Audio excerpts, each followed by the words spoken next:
Ika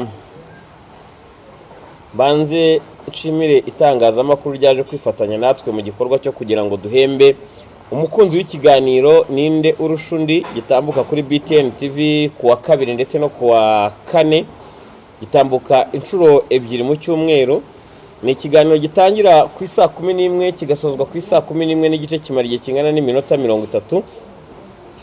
Iki kiganiro kuva cyatangira gukorwa cyatewe inkunga n'uruganda Ingufu Gin Limited, akaba ari igikorwa dukora buri gihe mu mpera z'umwaka, twicara tukareba umufana cyangwa se umukunzi w'ikiganiro wabashije guhiga abandi, akaba yabasha gushimirwa n'uruganda kubwo kumenya no gusobanukirwa uruganda, imikorere yarwo.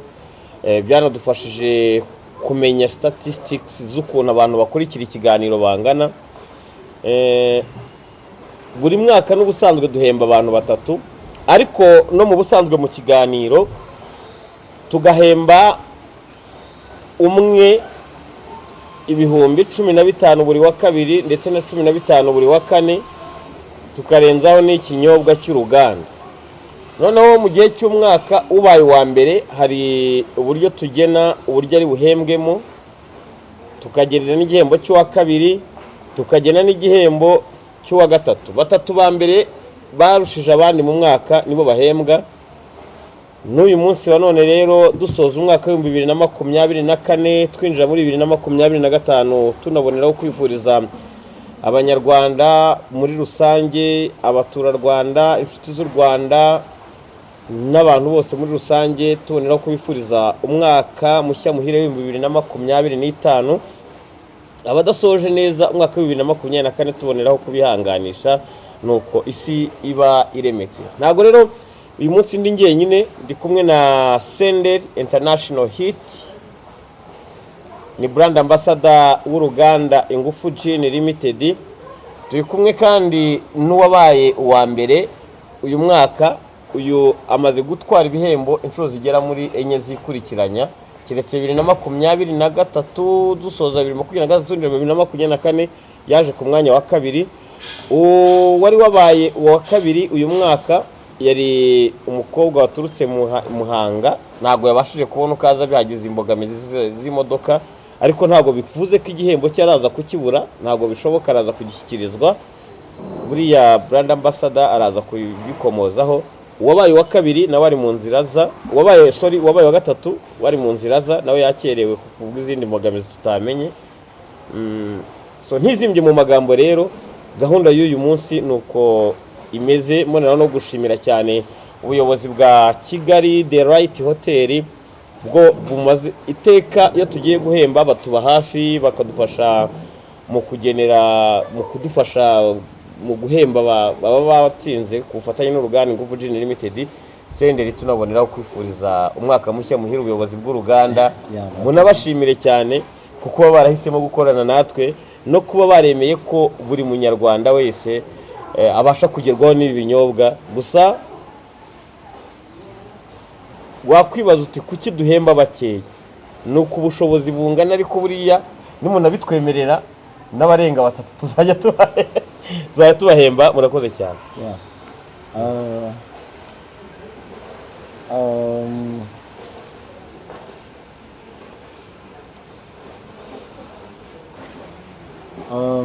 Mu izina ry'ubuyobozi bw'uruganda rwacu Ingufu Gin Limited, dushimira cyane abanyarwanda uburyo bakunda ibinyobwa byacu. Twengera ku Ruyenzi, ucyambuka Nyabarongo uhita ubona uruganda rwacu hakurya aho. Turashimira cyane cyane nkanjye brand ambassador ngerageza kugera mu gihugu cyose, mu ntara y'Amajyepfo, mu ntara y'Amajyaruguru, mu ntara y'Iburengerazuba, mu ntara y'Iburasirazuba n'umujyi wa Kigali. Uyu munsi hatsinze uwo mu mujyi wa Kigali. Rero turashimira na BTN TV ndetse na Kigali The Right Hotel uburyo bafasha mu by'ukuri kugira ngo n'ibinyobwa bigere ku banyarwanda bose kandi neza kandi hafi. Aho wakandagira hose mu gihugu mu mudugudu mu isibo ibinyobwa byacu birimo, hari ibi binini mubona, hari n'ibito.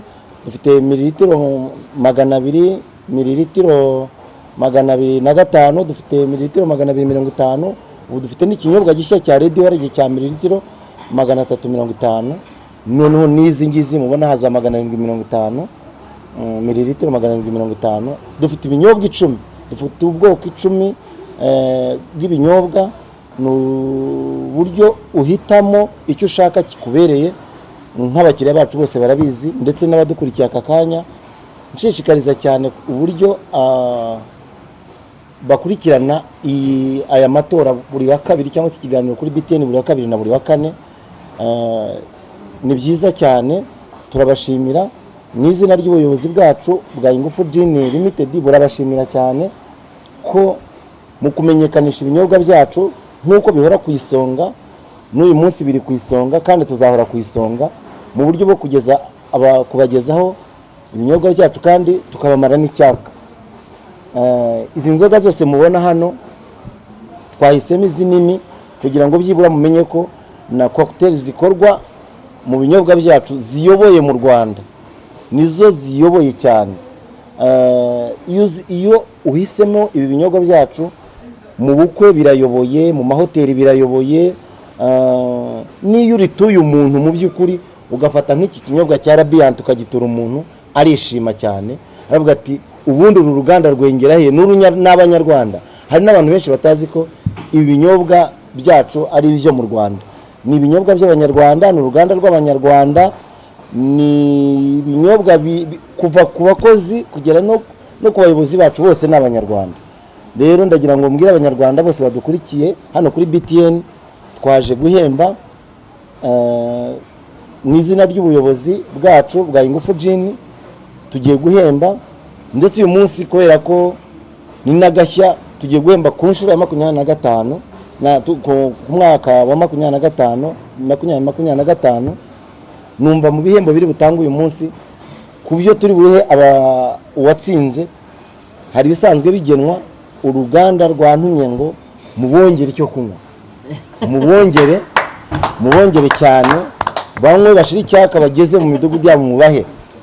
Rero hari abakiri mu nzira bari kuza.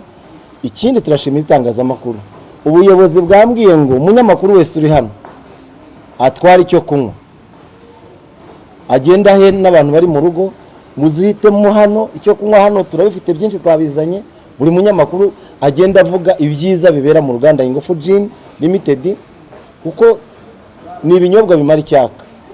Rero ntizimbye mu magambo, twakomeza gahunda uko zimeze, ariko mu izina ry'ubuyobozi bwacu bwa Ingufu Gin burabashimira cyane cyane. Ntabwo twari bugera aha ngaha, abanyamakuru mutaturi hafi, ntabwo twari bugera aha ngaha tudafite abakozi b'Abanyarwanda, urubyiruko rufite ubushake mu gukora kugira ngo rwiteze imbere, kugira ngo tugume ku isonga. Murakoze cyane. Senderi arakoze cyane. Ndabona Jean Daniel yamaze kuhagera, wabaye uwa gatatu muri batatu, biri 2023 twinjira 2024, yari yabaye uwa mbere. Uyu mwaka sinzi ko imbogamizi yaje kuba ahura nazo. Uwo twabuze ni uwabaye uwa kabiri, yari kuva i Muhanga. Uyu mwana w'umukobwa ngaza kugira ikibazo cy'imbogamizi z'imodoka. Mu minsi mikuru ibyo bintu bijya bikunda kubaho. Ndanisegura cyane kuko ubundi twajyaga duhemba mbere ya Noheli, ariko kubw'akazi kenshi no kuba hari izindi gahunda zagiye zizamo, no kuba brand ambassador w'uruganda Senderi International Hit yarari hakurya y'imipaka y'u Rwanda, yari yagiye gukorana indirimbo na hajya waruri Zambia, yari yagiye Zambia gukorera indirimbo, bituma dukererwa kuko yatari yakagaruka kugira ngo aboneke mu gikorwa cyo guhemba nka brand ambassador. Turagushimira cyane kuba wigomwe ukaba ari gucyuruka indege ugahita unagera aha ngaha kugira ngo tubane neza. Turabashimiye cyane rero. So habaye hari ufite icyo yifuza kubaza, twakwakira ibibazo nka 2, ubundi tugahita twinjira mu mwango wo guhemba nyirizina. Habaye hari nk'ufite ikibazo yifuza kubaza mbere y'uko duhemba, yakibaza ubundi tukinjira muri gahunda zo guhemba. Ariko abari muri protocole badufashe bashyireho intebe yuriya wundi watsinze kugira ngo nawe ajye kuri pano. turagiraga nkawe gukora iki kiganiro tugira amasaha kibera n'umunsi ntabwo ugeze nabihereyeho ntangira ikiganiro gitambuka kuri BTN TV buri wa kabiri ndetse na buri wa kane ku isaa 11 z'umugoroba kimara iminota 30. Mboneraho no gushimira ubuyobozi bwa BTN. Buriya iyo ufite ikiganiro ikindi kikagira abaterankunga usanga ari gake cyane bashobora kwemera ko ikiganiro kirafatwa n'umuterankunga umwe agafata gahunda zo guhemba cyangwa se icyo kinyobwa akaba ari cyo cyiza, akaba iyo kampani akaba ariyo igira power mu guhora ari ihemba, kandi ayo mahirwe abakiriya bandi baba bayashaka. Ubwo rero kuko ari ikiganiro cyafashwe n'uruganda Ingufu Gin Limited, ubwo bakavuga ati iki kiganiro tugomba kuba ari twe nk'aho ari cy'uruganda, ni ikiganiro cy'uruganda. Ubwo ngewe nyirizina nubwo ndi umunyamakuru wa BTN, ariko uwo bari umwanya nyirizina special time y'uruganda. Tunaboneraho no gushishikariza ndetse no gushimira ubuyobozi bw'uruganda Ingufu Gin Limited n'abandi bifuza kwamamazamo. Urabona ko ari ikiganiro nimba ari mu mpera z'umwaka dutekereza guhemba uwatsinze kurusha abandi, kandi amajwi abagaragara uko abagiye bahamagara bakurikirana aba ari ibintu byumvikana. Turabashimira cyane yaba ubuyobozi bwa BTN, yaba ubuyobozi bw'uruganda bushoramo amafaranga, yaba no kuvuga bati mpamya ko iyi ari na politike nziza yo kwamamaza, kubera ko nimba duhembye itangazamakuru ryiza rikorera mu gihugu cyiza, rishimira ubuyobozi bwabashije gushyiraho gahunda yo kwagura yo gushyira inganda mu Rwanda. Ubundi mbere ntibyabagaho, uwifuzaga inzoga nk'izi z'amarikeri byabaga ngombwa ko yurira indege zikaba buri wese atabasha kwibona, ariko urabona ko byibura twamaze gutera imbere, dufite iby'iwacu byiza byuje ubuziranenge kandi biri kuri standard, ku buryo buri muntu wese yumva ko ibyiza iterambere. Iyo tuvuze iterambere tuba tuvuga inganda nk'izi, imiyoborere myiza, ibyo twagezeho. Tunashimira nyakubahwa Perezida wa Repubulika udahwema kudushakira ibyiza, niyo mpamvu tuba twirata ibintu nk'ibi ngibi. Murakoze cyane. Yego, ndabashimiye, ariko mbere na mbere reka tubanze dushimire uruganda Ingufu Gin Limited ruba rwemeye ko umunsi nk'uyu ubaho. Ikibazo mfite ndakibaza brand ambassador wa Ingufu Gin Limited. Niba nibuka neza Ingufu Gin Limited itangire ku gacupa gatoya mu cyaro yitwaga Icyuma. So mumaze gukura ku buryo mugize ubwoko burenga 10 bw'inzoga mukora. Niriye banga mwakoresheje kugira ngo inzoga zanyu zikundwe n'abanyarwanda, ariko kandi umuntu akomeze kwagura ubwoko bw'inzoga mukora? Icyambere ibanga ariho mpera, ibanga ryatumye twaguka nuko ibinyobwa byacu bifite ubuziranenge. Yego. Ikigo cy'ubuziranenge cyaduhaye ibyangombwa byemeza ko ibinyobwa byacu biri ku isonga. Ni natwe ruganda rwatangiye mu by'ukuri dufite ubuziranenge, n'ubu turi ku isonga dufite ubuziranenge. Niyo mpamvu abaturage abanyarwanda bizera ibinyobwa byacu 100%. Ntabwo twebwe twahere ku nzoga mu by'ukuri, nubwo tutazizanye zose. Hari abazizi za mililitiro 200, nk'iyi Castro Gin igira mililitiro 200 na 205, ikagira ni 750. Yego. Hakaba indi iyi igira mililitiro 200, 250 na 750 na 205. Yego. Hakaba iredi waragiye, noneho yo ni kizigenza. Ubu ngubu twayikoreye indi yitwa redi waragiye nyine uko nguko Rwanda nziza, ifite mililitiro 350. Yego. Iyo uyihaye n'umuntu ubwabyo afashe iryo cupa ashira icyaka atarananywa. Yego. Noneho ifite n'indi nto yitwa Rwanda rushya y'akabundi, ifite mililitiro 200 na 205. Yego. Nizi kizigenza izi nzoga yitwa Ingufu. Yego. Ingufu. Yego. Uruganda rukitwa Ingufu Gin. Yego. Rero mu by'ukuri byatewe mu by'ukuri no kwaguka nuko abanyarwanda bagize ubwuzu bwo kwisanga mu binyobwa bifite ubuziranenge. Rero mu by'ukuri niryo banga nta rindi, ni ugukora neza. aho ubu ngubu twaguye n'amarembo, iyo ukeneye ibinyobwa byacu ubisanga, ushaka kurangura ubisanga mu ntara, mu mijyi minini, ndetse nanjye ubwanjye n'abandi dufatanya nka brand ambassador tugira kuva ku wa mbere kugera ku wundi wa mbere aho dushyira inzoga abakiriya bacu aho zabuze tukabasangisha izindi mu by'ukuri badasanzwe babona. Rero niyo ushatse ushobora no kumpamagara aka kanya kuri nimero yanjye 0788 68 40 nawe waba ufite ikindi kibazo ukabyandika hasi muri komenti za BTN. Ibinyobwa byacu mu by'ukuri biri ku isonga, biragutse, tubishyira abaturage. Ubu noneho turashaka kubasangisha mu isibo ukajya basanga ibinyobwa byacu. Yego, ndakubaza ikindi kibazo, ni uwuhe umwihariko inzoga zanyu zifite? Kubera ko hari abantu benshi banywa inzoga runaka bakavuga ko utarasoza. Iyo unyweye kuri iyi nzoga ni whisky. Abantu bakunda whisky mu by'ukuri nk'iyi ni inzoga mu by'ukuri nziza cyane abantu bakunda whisky banywa. Hari inzoga ikundwa n'abakobwa, iyi GS.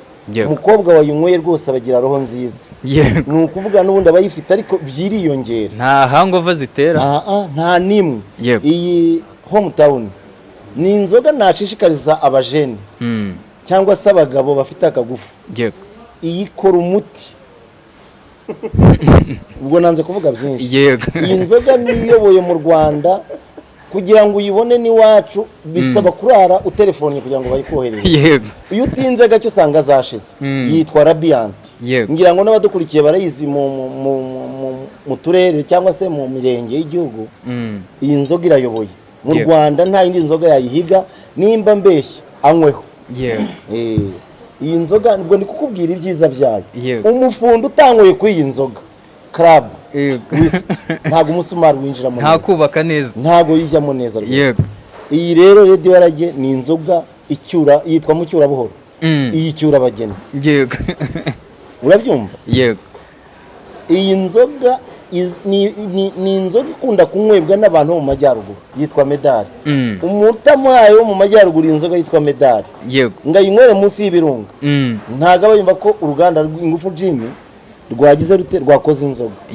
Ngiyi kizigenza, ngiyi yafunguye amarembo y'u Rwanda, ngiyi yafunguye kwaguka kw'inganda mu Rwanda. Nta yindi nzoga irayihiga yitiriwe uruganda.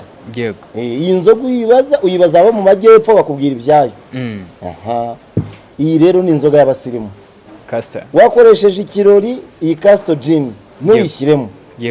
Ntago ikirori cyawe kiba cyahiye buwate, abari muri buwate ntago baryoherwa.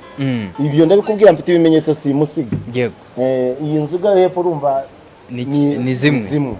So rero naberekaga ubwo buryo, uburyohe butuma abantu bakunda izo nzoga zacu n'impamvu bazikunda cyane. Reka tubashimire.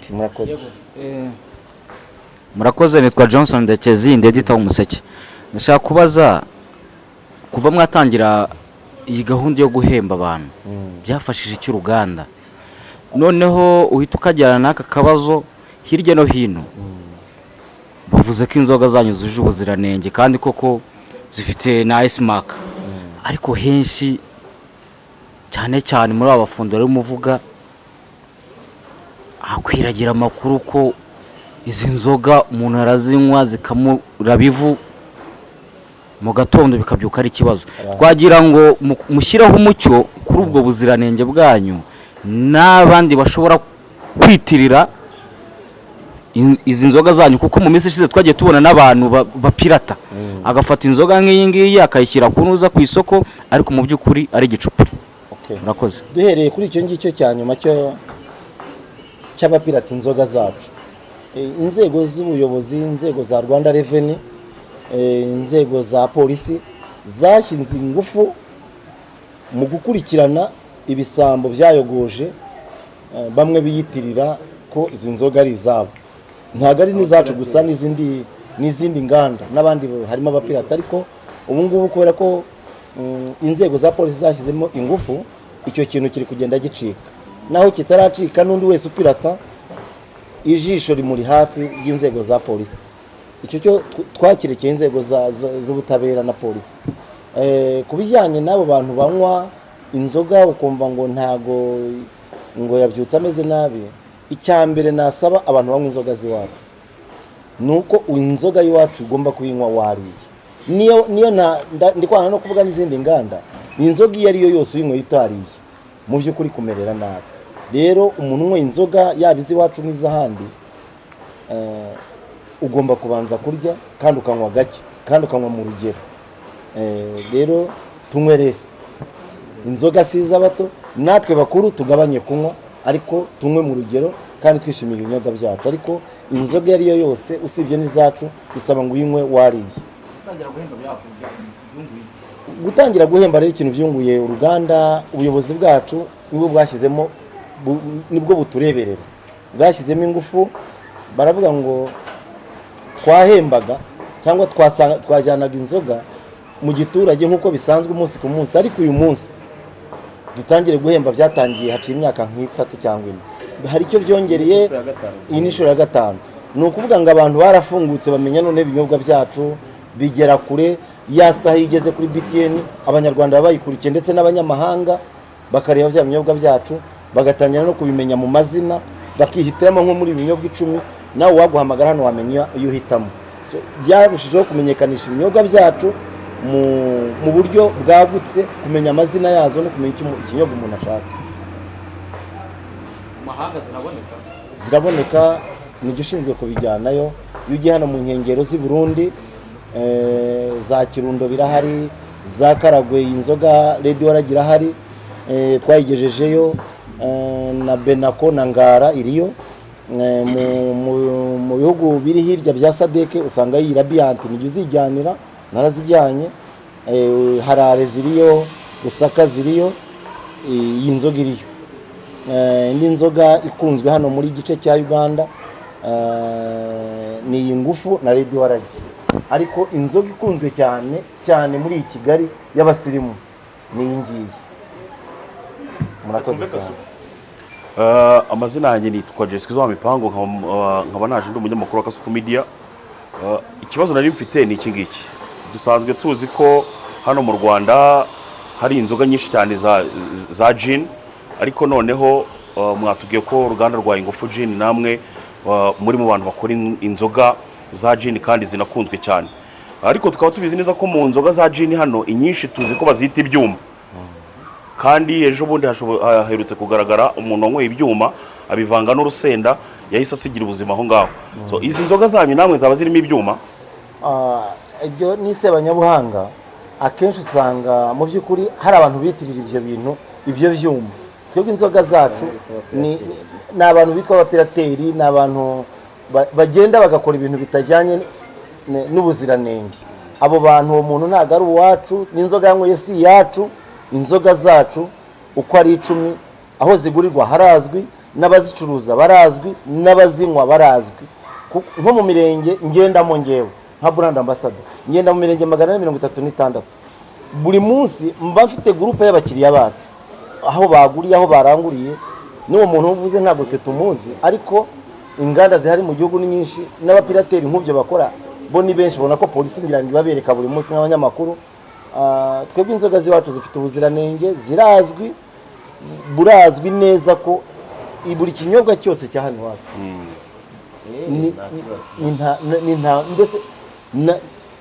ni amahoro. Zaba zigura kimwe? Ntabwo zigura kimwe, biterwa n'iyo ushaka. Inzoga za mililitiro 200, nk'ubu cyo koza turi kuri promosiyo. Hari inzoga ziri kuri promosiyo nk'ibinyobwa 6. Harimo iyi New House, ni GS, ni Hometown, ni Club, ni Lady Waragi 350. Ubundi kuko inzoga dufite kuri promotion, ni Medali, ni Ingufu, ni Castor Gin.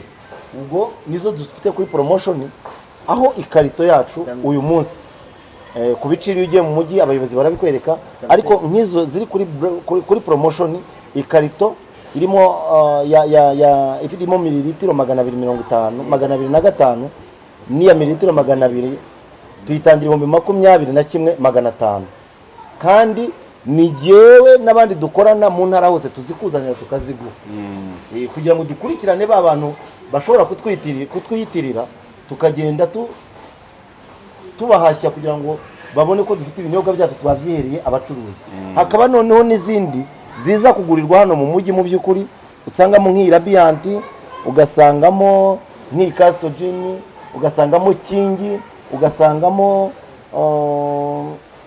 Kingi ni Radiant, ugasangamo ni Red Warage, ziriya no za mililitiro 200 na 205. Izo ngizo zisanga hano mu mujyi ahitwa kwa Mama Keri, cyangwa se kwa Fabrice, cyangwa se Nyabugogo, cyangwa se kwa Eliabu. Aho hose na hantu usanga ibinyobwa byacu hano mu mujyi. Ariko nkweretse ibyo dufite kuri promotion y'uyu mwaka turangije. Ni abayobozi bacu badusabye kubishyiramo guhe tubabwira ngo dukore ikitwa dusangira umwaka. Murakoze cyane. Murakoze. Nashaka kubaza ikibazo cya ko Senderi aravuze ko mworohereza abaturage cyangwa se abakonsomateri b'ibinyobwa by'uruganda kuba mwabageraho mukabashyira ibyo binyobwa byose mu moko atandukanye. Uyu munsi nk'umuturage wenda uri nk'inyamasheke ashobora kuvuga ati wenda ndi umucuruzi ariko wenda sindagerwaho na distribution y'ibinyobwa by'uruganda kugira ngo nanjye mbicuruze. Uyu munsi nk'umuntu ushaka gutangira kubicuruza uyu munsi nawe mushobora kubimushyirayo cyangwa donc akaba yakora nka commande mukabimushyira no agatangira gucuruza? Icyo ngicyo ndakigusubiza. Nk'ubu dufite abakozi bacu b'amazone. Hari zone y'amajyaruguru ifitwe n'uwitwa Simone, zone y'Iburasirazuba ifitwe n'uwitwa Shyaka. Nanjye ubwanjye aho hose njyayo rwose, uri Nyamasheke urahamagara kuri telefone y'akazi turayitanga, uretse yanjye 0788868845. Hari n'iz'abandi bayobozi nazo turazitanga. Abo bantu b'amazone iyo uhamagaye dufite imodoka izi kuzanira ugatangira gucuruza kuri promotion. Iyi promotion twayigije imbere h'ukwezi. Iyi karito izo nababwiye za nk'izi nzoga ndende zose, izi zose promotion turiho turi kuyitangira 44,000. Muri kubyumva? Ni promotion twise dusangira umwaka. None za zindi ziri hasi ku nzoga nshya none rero twise Rwanda rushya iyi ya mililitiro 350 ya Red Warage, ikarito turi kuyitangira 20,000. Ni promotion yitwa dusangira umwaka. Hakaba noneho izazindi ziri hasi za mililitiro 200 na mililitiro 205, aho iyo tuyiguhera kuri promotion uretse za zindi enye nababwiye zifatirwa mu mujyi. Izindi abayobozi batubwiye ko tuzishyira abaturage tukazibahera kuri promotion yitwa dusangira umwaka ku 21,500. Uri Nyamasheke umpamagare, uri Gikunda mvura umpamagare, nijye mu hanze uzi turere twose n'imirenge n'utugari mu Rwanda hose nkugeraho, nta wundi uzasanga ubizi. Mpamagara uri Nyagatare Matimba mbandi, mpamagara uri Kirehe yitwa Mpanga naje ndagusangayo kuri cyaki, kandi turazikuzanira tukazigushyiraho ngaho. Biba byiza rero uhamagaye imbere cyangwa se natwe abo bakozi bakakugeraho. Murakoze cyane. Yego.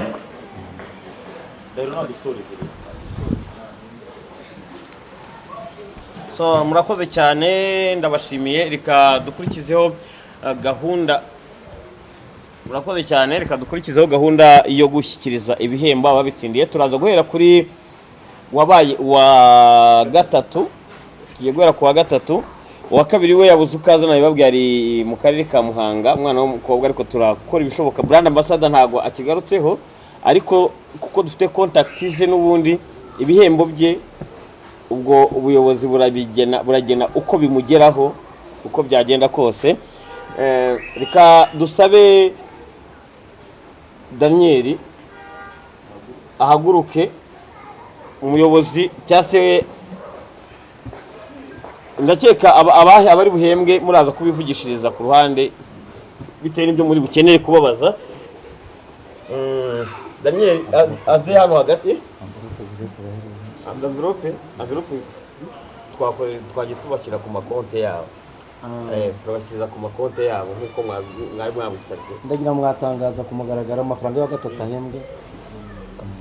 Amafaranga y'uwa gatatu bavuze ko uyu munsi kubera ko ngo hagiye hagira igihe ibihembo bwo n'ubusanzwe twajyaga tubivuga, ariko abaha cyangwa se abatsinze kuko atari nabwo bwa mbere bahembwe, badusabye ku bushake bwabo ko umubare w'ibihembo bagenewe tutaza no kongera kuvuga. Niba barimo gukwepa abagore babo nibyo biraza kwimenyerwa n'itangazamakuru, njye simbibazwe, ariko babaye babishaka ko tugaragaza ingano y'ibyo bahembwe.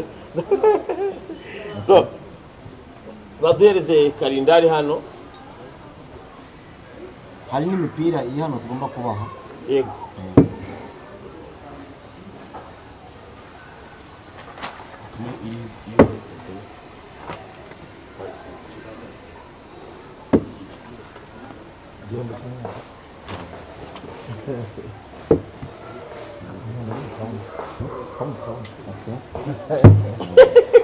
urabona ko ashaka ya nzoga gukora akazi. sina n'umuntu utsinda ntashake kugaragariza umuryango n'itangazamakuru ibihembo uko bingana. Kaya asante sana. Sawa, felicitation kandi. Asante sana. Shawe Larisi nawe azi hano hagati, turaje ntujye ku ruburi hariya kugira ngo tuze ku Senderi International Hit. hitamo nawe inzoga ushaka hano Cyangwa yitiremo ugani. Rabian. mu rwego rw'uko abayobozi bacu bishimiye umwanya babonye kandi ukurikirana gahunda zacu z'uruganda, reka tukongera indi nzoga. nari ndi kuvuga ngo mu rwego rw'uko ukurikirana ibinyobwa byacu by'uruganda, uko ukurikirana n'izasohotse nshya n'ibiciro bishya, iyi ni inzoga bakongeye. Ukurikiza iyo wihitiyemo nayo yifate, kandi inzoga si iz'abato, tunywereze Ubundi umwaka mushya muhire. Asante sana. So ndabashimiye cyane rero nyirizina umuhango wari uteranyirije